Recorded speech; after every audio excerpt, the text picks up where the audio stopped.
ಬಂಧುಗಳೇ ನಮಸ್ಕಾರ, ಹೇಗಿದ್ರೆ ನೀವೆಲ್ಲರೂ? ನಾನು ಸುಬ್ರಹ್ಮಣ್ಯ ಎಸ್ ಹಂಡಿಗೆ. ಬಂಧುಗಳೇ, ವಿಡಿಯೋವನ್ನು ಶುರು ಮಾಡೋಕ್ಕೂ ಮುನ್ನ ನನ್ನ ಪ್ರೀತಿಯ ವೀಕ್ಷಕರಲ್ಲಿ ನನ್ನದೊಂದು ಮನವಿ. ನಮ್ಮ ಚಾನಲ್ನ ಕಂಟೆಂಟ್ ಇಷ್ಟ ಆಗ್ತಿದ್ರೆ ಮಾತ್ರ ಸಬ್ಸ್ಕ್ರೈಬ್ ಆಗೋದನ್ನು ಮರಿಬೇಡಿ. ಇವತ್ತಿನ ವಿಡಿಯೋವನ್ನು ಶುರು ಮಾಡೋಣ. ಬಂಧುಗಳೇ, ಸಾಕಷ್ಟು ನಿರ್ಧಾರಗಳನ್ನು ಅಥವಾ ಆದೇಶವನ್ನು ಹೊರಡಿಸುವ ಸಂದರ್ಭದಲ್ಲಿ ಅದು ಎರಡು ಅಗಲಿನ ಕತ್ತಿ ಇದ್ದ ರೀತಿಯಲ್ಲಿ, ಅಂದರೆ ಈ ಕಡೆ ಹೋದ್ರೂ ಕುಯ್ಯುತ್ತೆ, ಈ ಕಡೆ ಹೋದ್ರೂ ಕುಯ್ಯುತ್ತೆ ಎನ್ನುವಂಥ ಪರಿಸ್ಥಿತಿ. ಈ ಮಾತನ್ನ ಹೇಳೋದಕ್ಕೆ ಕಾರಣ ಅಂದ್ರೆ ಸದ್ಯ ರಾಜ್ಯದಲ್ಲಿ ಬಹಳ ಚರ್ಚೆ ಆಗ್ತಿರುವಂತ ವಿಚಾರ ಅಂದ್ರೆ ಅದು ಗುಟ್ಕಾ ನಿಷೇಧಕ್ಕೆ ಸಂಬಂಧಪಟ್ಟ ಹಾಗೆ. ಇಲ್ಲಿ ಹೇಗೆ ಅಂದ್ರೆ, ಹೌದು, ಜನರ ಆರೋಗ್ಯದ ದೃಷ್ಟಿಯಿಂದ ಗುಟ್ಕಾವನ್ನ ನಿಷೇಧ ಮಾಡಬೇಕು. ಆದರೆ ಇನ್ನೊಂದು ಕಡೆ ನೋಡಿದಂತಹ ಸಂದರ್ಭದಲ್ಲಿ ಅದೇ ಗುಟ್ಕಾದಿಂದ ಅದೆಷ್ಟೋ ಮಂದಿ ಬದುಕನ್ನ ಕಟ್ಕೊಂಡಿದ್ದಾರೆ. ಹೇಗೆ ಅಂದರೆ ಅಡಿಕೆ ಬೆಳೆ. ನಿಮ್ಮೆಲ್ಲರಿಗೂ ಕೂಡ ಗೊತ್ತಿದೆ, ಆರಂಭದಲ್ಲಿ 4-5 ಜಿಲ್ಲೆಗಳಿಗೆ ಸೀಮಿತವಾಗಿದ್ದಂಥ ಅಡಿಕೆ ಬೆಳೆ ಇವತ್ತು 10ರಿಂದ 12 ಜಿಲ್ಲೆಗಳಿಗೆ ವ್ಯಾಪಿಸಿಕೊಂಡು ಬಿಟ್ಟಿದೆ. ಹೆಚ್ಚು ಕಡಿಮೆ 7ರಿಂದ 8 ಜಿಲ್ಲೆಯ ಜನ ಅದನ್ನೇ ನಂಬಿ ಬದುಕನ್ನು ಸಾಗಿಸ್ತಾ ಇದ್ದಾರೆ. ಅಂಥವರ ಕತೆ ಏನು? ಸಹಜವಾಗಿ ಎಲ್ಲರಲ್ಲೂ ಕೂಡ ಮೂಡುವಂತಹ ಪ್ರಶ್ನೆ. ಸದ್ಯ ಹಾಗಾದ್ರೆ ಇದಕ್ಕೆ ಸಂಬಂಧಪಟ್ಟ ಹಾಗೆ ಏನೆಲ್ಲ ಬೆಳವಣಿಗೆ ಆಗ್ತಾ ಇದೆ, ಒಂದು ವಿಸ್ತೃತವಾದಂತಹ ವರದಿಯನ್ನ ಗಮನಿಸ್ತಾ ಹೋಗೋಣ. ನಿಜವಾಗ್ಲೂ ಈ ನಿರ್ಧಾರದಿಂದ ಅಡಿಕೆ ಬೆಳೆಗಾರರು ತೀರಾ ಸಂಕಟಕ್ಕೆ ಅಥವಾ ಸಂಕಷ್ಟಕ್ಕೆ ಸಿಕ್ಕಾಕೊಳ್ತಾರ? ಏನ್ ಕತೆ? ಈಗ ತೆಗೆದುಕೊಂಡಿರುವಂತಹ ನಿರ್ಧಾರ ಏನು? ಆ ಎಲ್ಲ ವಿವರವನ್ನು ಕೂಡ ಗಮನಿಸ್ತಾ ಹೋಗೋಣ. ಬಂಧುಗಳೇ, ಗುಟ್ಕಾ ಬ್ಯಾನ್ಗೆ ಸಂಬಂಧಪಟ್ಟ ಹಾಗೆ ಸಾಕಷ್ಟು ದಿನಗಳಿಂದಲೂ ಆಗ್ರಹ ಅಂತೂ ಇದ್ದೇ ಇತ್ತು. ಯಾವ ಕಾರಣಕ್ಕಾಗಿ ಅಂದ್ರೆ, ಒಂದು ಆರೋಗ್ಯ ಸಮಸ್ಯೆ, ಈ ಬಾಯಿ ಕ್ಯಾನ್ಸರ್, ವಿಪರೀತ ಅಂದ್ರೆ ವಿಪರೀತ, ಪ್ರಮುಖವಾಗಿ ಈ ಮೆಗ್ನೀಷಿಯಂ ಕಾರ್ಬೋನೇಟ್ ಎನ್ನುವಂಥ ಒಂದು ಅಂಶ ಇರುತ್ತೆ. ಆ ಕಾರಣಕ್ಕಾಗಿ ಬಾಯಿಯ ಕ್ಯಾನ್ಸರ್ ಉಂಟಾಗುತ್ತೆ. ಜೊತೆಗೆ ಬೇರೆ ಬೇರೆ ರೀತಿಯಲ್ಲೂ ಕೂಡ ಆರೋಗ್ಯ ಸಮಸ್ಯೆ ಉಂಟಾಗುತ್ತೆ. ಅತಿ ಹೆಚ್ಚು ಅಂದ್ರೆ ಅದು ಬಾಯಿ ಕ್ಯಾನ್ಸರ್ ಅನ್ನು ಉಂಟು ಮಾಡುತ್ತೆ. ಅದಕ್ಕೂ ಮಿಗಿಲಾಗಿ ನಿಮ್ಮೆಲ್ಲರಿಗೂ ಕೂಡ ಗೊತ್ತಿರುವ ಹಾಗೆ ಶುಚಿತ್ವ ಅಂತ ಬಂದ ಸಂದರ್ಭದಲ್ಲಿ ಎಲ್ಲಿ ನೋಡಿದ್ರು ಹೋಗೋದು ಪಿಚುಕ್ ಪಿಚುಕ್ ಪಿಚುಕ್ ಅಂತ ಉಗಿದು ಬಿಡೋದು. ಆಸ್ಪತ್ರೆ ಆವರಣ ಅಂತ ನೋಡಲ್ಲ, ಸ್ಕೂಲ್ ಆವರಣ ಅಂತ ನೋಡಲ್ಲ, ಅಂಗಡಿ ಮುಂಗಟ್ಟುಗಳಂತ ನೋಡಲ್ಲ, ಸಾರ್ವಜನಿಕ ಪ್ರದೇಶ ಅಂತ ನೋಡಲ್ಲ. ಒಂದಷ್ಟು ಕಡೆಗಳಲ್ಲಂತೂ ತೀರಾ ಅಸಹ್ಯ ಅನ್ಸ್ಬಿಡುತ್ತೆ. ನನಗೆ ವೈಯಕ್ತಿಕವಾಗಿ ಅನಿಸ್ತಾ ಇರುತ್ತೆ, ಎಂಥ ಅಸಹ್ಯ ಇದು ಎನ್ನುವ ರೀತಿಯಲ್ಲಿ. ಹಿಂದೆ ಮುಂದೆ ನೋಡೋದೇ ಇಲ್ಲ. ಬೈಕಲ್ಲಿ ಹೋಗುವಾಗ, ಬಸ್ಸಲ್ಲಿ ಹೋಗುವಾಗ, ಕಾರಲ್ಲಿ ಹೋಗುವಾಗ ಒಮ್ಮೊಮ್ಮೆ ಅಂತೂ ಒಳ್ಳೆ ಸ್ಟೈಲಿಶ್ ಆಗಿ ಕಾಣಿಸ್ತಿರ್ತಾರೆ, ಒಳ್ಳೆ ಪ್ರೊಫೆಷನಲ್ ಆಗಿ ಡ್ರೆಸ್ ಎಲ್ಲ ಮಾಡ್ಕೊಂಡಿರ್ತಾರೆ. ನೋಡಿದ್ರೆ ಪಿಚುಕ್ ಪಿಚುಕ್ ಪಿಚುಕ್ ಅಂತ ಉಗಿತಿರ್ತಾರೆ. ಎಲ್ಲಾದ್ರೂ ಒಂದು ಗೋಡೆ ಕಾಣಿಸ್ತಾ ಪಿಚುಕ್ ಅಂತ ಗೋಡೆಯನ್ನ ಕೇಸರಿ ಬಣ್ಣಕ್ಕೆ ಟರ್ನ್ ಮಾಡಿಬಿಟ್ಟಿರ್ತಾರೆ. ಈ ರೀತಿಯಾಗಿ ಒಂದಷ್ಟು ಸಮಸ್ಯೆಗಳಲ್ಲೂ ಕೂಡ ಆಗ್ತಾ ಇತ್ತು ಇದೇ ಗುಟ್ಕಾದಿಂದ. ಅಂದ್ರೆ ಒಂದು ಕಡೆಯಿಂದ ಈ ಶುಚಿತ್ವದ ಸಮಸ್ಯೆ, ಮತ್ತೊಂದು ಕಡೆಯಿಂದ ಇದು, ಇನ್ನೊಂದು ಕಡೆಯಿಂದ ಗುಟ್ಕವನ್ನ ಪ್ರಮೋಷನ್ ಮಾಡುವಂಥವ್ರು ಅಥವಾ ಪ್ರಮೋಟ್ ಮಾಡುವಂಥವ್ರ ಸಂಖ್ಯೆ ನಮ್ಮಲ್ಲಿ ಕಡಿಮೆ ಇರಲಿಲ್ಲ ಬಿಡಿ. ಈಗ ನಾವೇ ಯಾವುದಾದ್ರೂ ಒಂದು ವಸ್ತುವನ್ನ ಪ್ರಮೋಟ್ ಮಾಡ್ಬೇಕಂದ್ರೆ ಸ್ವಲ್ಪ ಮಟ್ಟಿಗೆ ಯೋಚನೆ ಮಾಡ್ತೀವಿ, ಇದರಿಂದ ಬೇರೆಯವ್ರ ಮೇಲೆ ಆದ್ರೆ ಇಂಪ್ಯಾಕ್ಟ್ ಆಗಬಹುದಾ ಅಂತ ಹೇಳಿ. ಅದು ನಮ್ಮಲ್ಲಿ ಸ್ಟಾರ್ಗಳು ಅಂತ ಅನಿಸ್ಕೊಂಡಂಥವ್ರು ಯಾರು, ಒಂದು ಆ್ಯಡ್ ಬರುತ್ತಲ್ಲ, ಒಂದು ಗುಟ್ಕಾ ಕಂಪನಿಯ ಆ್ಯಡ್, ಇನ್ನು ಕಣಕಣದಲ್ಲೂ ಕೇಸರಿ ಅಂತ ಹೇಳಿ, ನಾಚಿಕೆ ಆಗ್ಬೇಕ್ರಿ ಅಂತ ಸ್ಟಾರ್ಗಳಿಗೆಲ್ಲ. ಒಬ್ಬೊಬ್ಬ ಸ್ಟಾರ್ ನಟ ಇವತ್ತು ಕೋಟಿ ಕೋಟಿ ದುಡಿಮೆಯನ್ನು ಮಾಡಿದ್ದಾರೆ. ಜನರಿಂದಾಗಿ ಅಷ್ಟು ದುಡಿಮೆಯನ್ನು ಮಾಡಿದ್ದಾರೆ. ಜನರಿಗೆ ವಾಪಸ್ ಏನು ಕೊಡಬೇಕು ಅಂತ ಯೋಚನೆ ಮಾಡಬೇಕು. ಕನಿಷ್ಠನಾದರೂ ಆ ಜನರಿಗೆ ಕೃತಜ್ಞತೆಯನ್ನು ಸಲ್ಲಿಸುವಂಥ ಮನಸ್ಥಿತಿ ಇರಬೇಕು. ಅಷ್ಟೆಲ್ಲ ಕೋಟಿ ಕೋಟಿ ಹಣವನ್ನು ದುಡಿಮೆ ಮಾಡಿ ಕೊನೆಗೆ ಜನರ ಆರೋಗ್ಯವನ್ನು ಹಾಳು ಮಾಡುವಂಥ ವಸ್ತುವನ್ನು ಪ್ರಮೋಟ್ ಮಾಡ್ತಾರಲ್ಲ, ಏನು ಹೇಳಬೇಕು ಹೇಳಿ? ಯಾರು? Shahrukh Khan, Indian super star, ಬೇಕಾದಷ್ಟು ಅಭಿಮಾನಿಗಳು. ಇನ್ನೊಬ್ರು ಯಾರು, ಜಾಕಿ ಶ್ರಾಫ್ ಮಗ, ಏನೋ ಹೆಸರು ಟೈಗರ್ ಶ್ರಾಫ್ ಅನ್ಸುತ್ತೆ. ಇನ್ನೊಬ್ರು ಅಜಯ್ ದೇವಗನ್, ಕಣಕಣದಲ್ಲೂ ಕೇಸರಿ ಅಂತೆ. ಏನು ಹೇಳಬೇಕು ಬಿಡಿ. ಓಕೆ, ಈ ರೀತಿಯಾಗಿ ಅಂಥದ್ದು ಒಂದು ಕಡೆಯಿಂದ ನಡೀತಾ ಇದೆ. ಈಗ ರಾಜ್ಯ ಸರ್ಕಾರದ ನಿರ್ಧಾರ ಏನು? ಗುಟ್ಕಾ ನಿಷೇಧದ ಆದೇಶ. ಆ ಆದೇಶಕ್ಕೆ ಸಂಬಂಧಪಟ್ಟಂತ ಗೊಂದಲ ಇನ್ನೂ ಕೂಡ ಮುಂದುವರಿತಾನೆ ಇದೆ. ಅದೇನು ಅಂತಲೂ ಕೂಡ ಹೇಳ್ತಾ ಹೋಗ್ತೀನಿ. ಮೊದಲಿಗೆ ರಾಜ್ಯ ಸರ್ಕಾರ 12ನೇ ತಾರೀಕು ಹೊರಡಿಸಿದಂತ ಆದೇಶ ಏನು ಅಂತ ಗಮನಿಸೋಣ. ಆಹಾರ ಸುರಕ್ಷತಾ ಆಯುಕ್ತರು ಒಂದು ಆದೇಶವನ್ನು ಹೊರಡಿಸ್ತಾರೆ. ತಂಬಾಕು ನಿಕೋಟಿನ್ ಒಳಗೊಂಡಿರುವಂತ ಗುಟ್ಕಾ ಪಾನ್ ಮಸಾಲವನ್ನ ಬ್ಯಾನ್ ಮಾಡ್ತಾ ಇದ್ದೇವೆ. ಹಾಗೆ ಪ್ರತ್ಯೇಕವಾಗಿ ಪ್ಯಾಕ್ ಮಾಡಿ ಮಾರಾಟ ಮಾಡ್ತಾರಲ್ಲ, ಮಿಕ್ಸ್ ಮಾಡ್ಕೊಳ್ಳೋಕೆ, ಒಂದು ಕಡೆ ಪಾನ್ ಮಸಾಲ, ಮತ್ತೊಂದು ಕಡೆ ತಂಬಾಕು, ಎರಡನ್ನೂ ಹಾಕಿ ಚೆನ್ನಾಗಿ ಮಿಕ್ಸ್ ಮಾಡಿ ತಿನ್ನಿ ಎನ್ನುವ ರೀತಿಯಲ್ಲಿ ಮಾರಾಟವನ್ನು ಮಾಡ್ತಾರಲ್ಲ, ಅದನ್ನು ಕೂಡ ಬ್ಯಾನ್ ಮಾಡಲಾಗಿದೆ. ಉತ್ಪನ್ನಗಳ ತಯಾರಿಕೆ, ಸಂಗ್ರಹಣೆ, ಸಾಗಾಣಿಕೆ, ವಿತರಣೆ, ಮಾರಾಟ. ಹಾಗಾದ್ರೆ ಬ್ಯಾನ್ ಅನ್ನೋದು ಹೊಸ ವಿಚಾರವ ಅಲ್ಲ. ಇದು ಬಹಳ ದಿನಗಳಿಂದ ನಮ್ಮ ದೇಶದಲ್ಲಿ ಚರ್ಚೆಯಲ್ಲಿದೆ.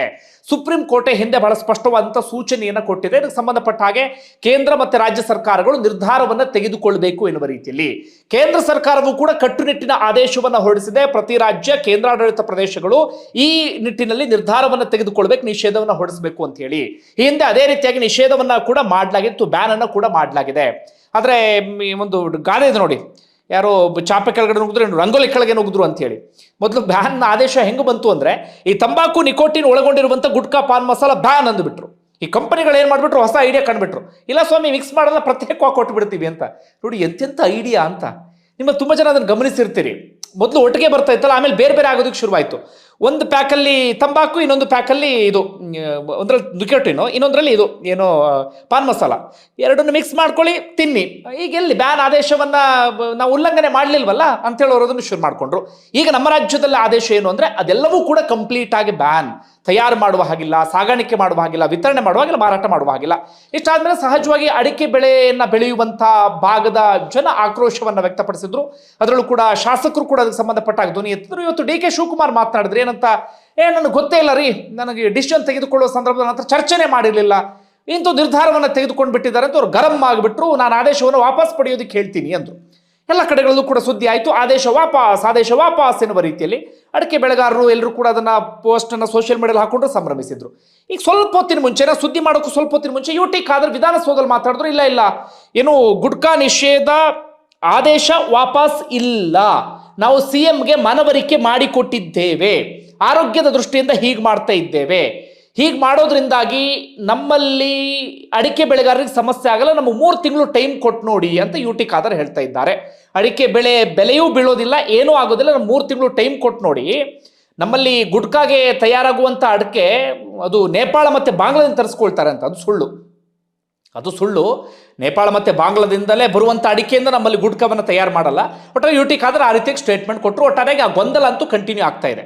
ಒಂದ್ಸತಿ ಆದೇಶ ಅಂತ ಆಯ್ತಾ, ಡಿ ಕೆ ಶಿವಕುಮಾರ್ ವಾಪಸ್ ಅಂತ ಆಯ್ತಾ, ಯುಟಿ ಖಾದರ್ ಈಗ ವಾಪಸ್ ಇಲ್ಲ ಅಂತಿದ್ದಾರೆ. ನಾಳೆ ಎಷ್ಟೊತ್ತಿಗೆ ಏನಾಗುತ್ತೋ ಗೊತ್ತಿಲ್ಲ.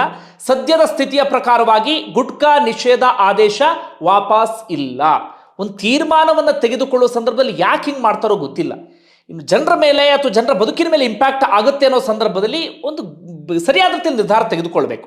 ಈ ಗುಟ್ಕಾ ನಿಷೇಧವನ್ನು ಮಾಡ್ತಾರೆ ಅಂತಲೇ ಇಟ್ಕೊಳ್ಳಿ, ಅಡಿಕೆ ಬೆಳೆಗಾರರ ಸಂಘಟನೆಯವರನ್ನ, ಒಂದು ಬೆಳೆಗಾರರ ಮುಖಂಡರನ್ನು ಕರೆಸ್ಕೊಳ್ಬೇಕು, ಆ ಭಾಗದ ಜನಪ್ರತಿನಿಧಿಗಳನ್ನ ಕರೆಸ್ಕೊಳ್ಬೇಕು, CM ಇರಬೇಕು, ಸಂಬಂಧಪಟ್ಟ ಸಚಿವರು ಇರಬೇಕು, ಅಧಿಕಾರಿಗಳಿರಬೇಕು, ಎಲ್ಲರೂ ಸೇರಿ ಒಂದು ಸರ್ತಿ ಡಿಸಿಷನ್ ತೆಗೆದುಕೊಂಡು ಬಿಡಬೇಕು. ನಿಷೇಧ ಮಾಡ್ತೀವಿ ಅಥವಾ ಇಲ್ಲ, ಒಂದು ಸರ್ತಿ ಡಿಸಿಷನ್ ತೆಗೆದುಕೊಂಡು ಸುಮ್ಮನೆ ಆಗ್ಬಿಡ್ಬೇಕು. ಇದನ್ನೆಲ್ಲ ನೋಡಿದಾಗ ಏನನ್ಸ್ಬಿಡುತ್ತೆ, ಇದು ಯಾವುದೋ ಒಂದು ಸ್ಕ್ಯಾಮ್ ರೀತಿಯಲ್ಲೂ ಕೂಡ ಕಂಡುಬಿಡುತ್ತೆ. ಬೇಕಂತಲೇ ಅಡಿಕೆ ಬೆಲೆಯನ್ನು ಬೀಳಿಸೋಕೆ ಹೀಗೆ ಮಾಡ್ತಿದ್ದಾರಾ ಅಂತೇಳಿ. ಈಗ ನೋಡಿ, ಪದೇ ಪದೇ ಗೊಂದಲದಿಂದಾಗಿ ಅಡಿಕೆ ಬೆಳೆಯ ಬೆಲೆ ಅಂತೂ ಈಗ ಬಿದ್ದು ಹೋಗುವಂಥ ಪರಿಸ್ಥಿತಿ ನಿರ್ಮಾಣ ಆಗಿಬಿಡುತ್ತೆ. ಒಟ್ಟಾರೆ ಸದ್ಯಕ್ಕೆ ನಮ್ಮ ರಾಜ್ಯದಲ್ಲಿ ಇಷ್ಟು ಆಗಿದೆ. ಗುಡ್ಕಾ ಬ್ಯಾನ್ ಅಂದಾಗ ಹೌದು, ಬ್ಯಾನ್ ಮಾಡೋದು ಉತ್ತಮ ಅಂತ ಒಂದು ಕಡೆಯಿಂದ ಅನ್ಸುತ್ತೆ. ಈ ಪಿಚಕ್ ಹಾರಿಸೋದು ತಪ್ಪತ್ತೆ. ಜೊತೆಗೆ ಜನರ ಆರೋಗ್ಯವೂ ಕೂಡ ಇದರಿಂದ ಉಳ್ಕೊಳ್ಳುತ್ತೆ. ಇದೆಲ್ಲವೂ ಕೂಡ ಒಂದು ಕಡೆಯಿಂದ. ಈಗ ಇನ್ನೊಂದು ಆಂಗಲ್ ನೋಡಿ, ಇದರಿಂದ ಯಾರ ಮೇಲೆ ಇಂಪ್ಯಾಕ್ಟ್ ಆಗುತ್ತೆ ಎನ್ನುವಂಥ ರೀತಿಯಲ್ಲಿ. ಅದು ಈಗ ಅಡಿಕೆ ಬೆಳೆಗಾರರ ವಿಚಾರಕ್ಕೆ ಬರೋಣ. ಒಂದು ಕಡೆ ನಾನು ಕೂಡ ಅದೇ ಭಾಗದಿಂದ ಬರ್ತೀನಿ. ಇವನ್ ನಮ್ಮ ಕುಟುಂಬ ಅಥವಾ ನಮ್ಮ ಭಾಗ, ನಮ್ಮ ಊರು ಹಂಡಿಗೆ ಅಂತ ಊರು, ನಮ್ಮ ಊರಿನ ಸಾಕಷ್ಟು ಜನರು ಕೂಡ ಅಡಿಕೆ ಬೆಳೆಯ ಮೇಲೆಯೇ ಡಿಪೆಂಡ್ ಆಗಿದ್ದಾರೆ. ಅದೇ ಅವರ ಬದುಕಾಗಿದೆ.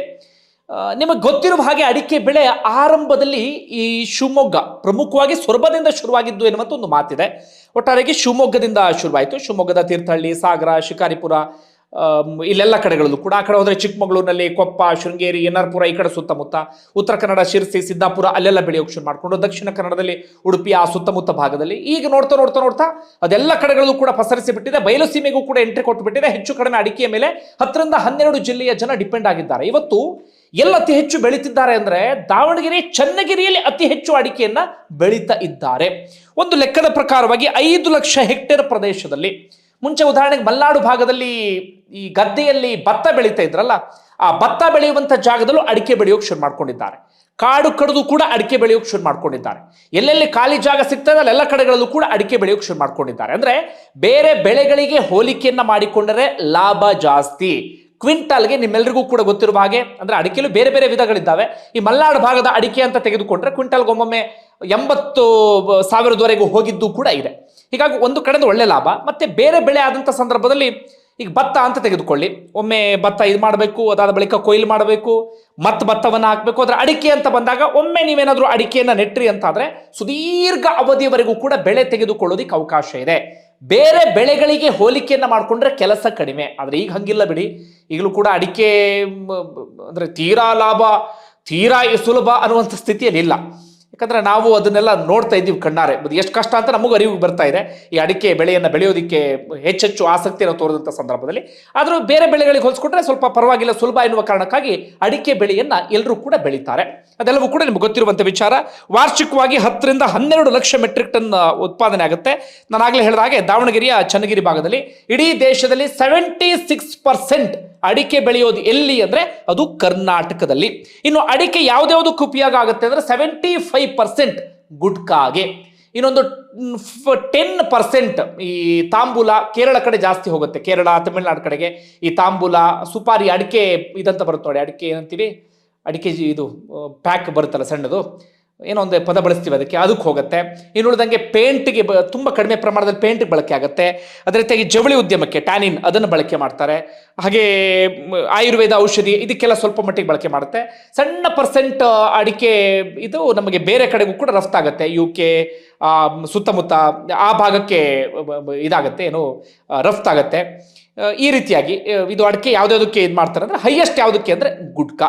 ಈಗ ನಮ್ಮ ರಾಜ್ಯದ ವಿಚಾರಕ್ಕೆ ಬರೋದಾದರೆ ಏನು ಕತೆ ನಮ್ಮ ರಾಜ್ಯದ್ದು ಅಂತ ಗಮನಿಸೋದಾದರೆ, ಈಗ ನಿಮಗೆ ಅಡಿಕೆ ಅತಿ ಹೆಚ್ಚು ಲಾಭದಾಯಕ ಆಗಿದ್ದು ಯಾವಾಗ ಅಂದರೆ 1980-85 ಸಂದರ್ಭದಲ್ಲಿ. ಕಾರಣ ಏನು ಅಂದರೆ ಉತ್ತರ ಭಾರತದಲ್ಲಿ ಈ ಗುಟ್ಕಾವನ್ನು ತಯಾರಿಸುವಂಥ ಕಂಪನಿಗಳು ಯಥೇಚ್ಛವಾಗಿ ಶುರುವಾಗ್ಬಿಟ್ಟು, ವಿಶೇಷವಾಗಿ ಉತ್ತರ ಪ್ರದೇಶದ ಕಾನ್ಪುರ ಭಾಗದಲ್ಲಿ ಹಾಗೆ ಸುತ್ತಮುತ್ತ ಭಾಗದಲ್ಲಿ. ಆವಾಗ ಅಡಿಕೆ ಬೆಳೆಗೆ ಬಂಪರ್ ಬೆಲೆ ಬರೋದಕ್ಕೆ ಶುರುವಾಗ್ಬಿಡ್ತು. ಕೇವಲ ಗುಟ್ಕಾ ಉತ್ಪಾದನೆ ಮಾತ್ರ ಅಲ್ಲ, ಗುಟ್ಕವನ್ನು ಬಳಸುವಂಥವರ ಸಂಖ್ಯೆಯು ಕೂಡ ವಿಪರೀತ ಅನಿಸೋದಕ್ಕೆ ಶುರುವಾಯಿತು.